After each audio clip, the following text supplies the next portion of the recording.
И здравейте хора, днес, разбира се, че ще имам зареждане. Ново зареждане. Така, знам си кутийка тук.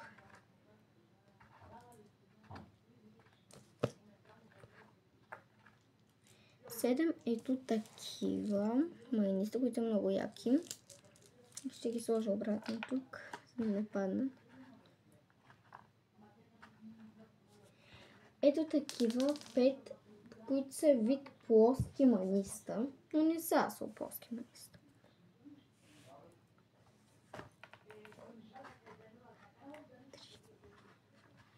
Шест де хора, 6, защото тук не видях, че има.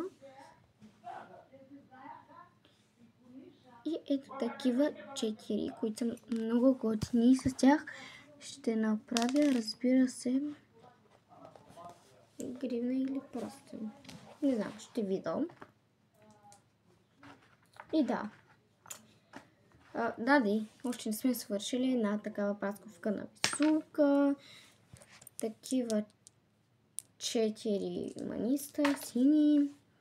Едно такова манище, което на кристал, което е маниста и свети. Ето, виждате го.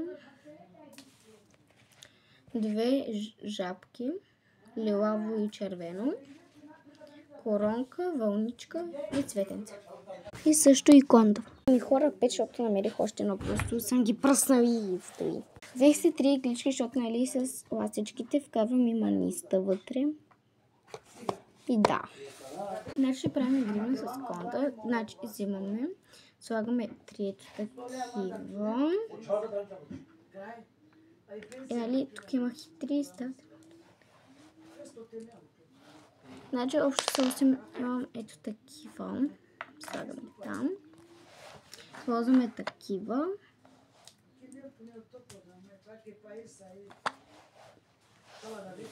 Четири такива. Така.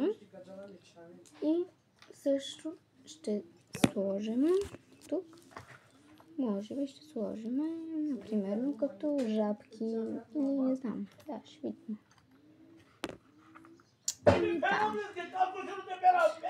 Не бържи май, просто дядо ми много се карат.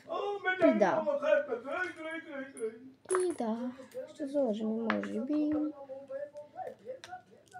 И ето такива 3 топченца.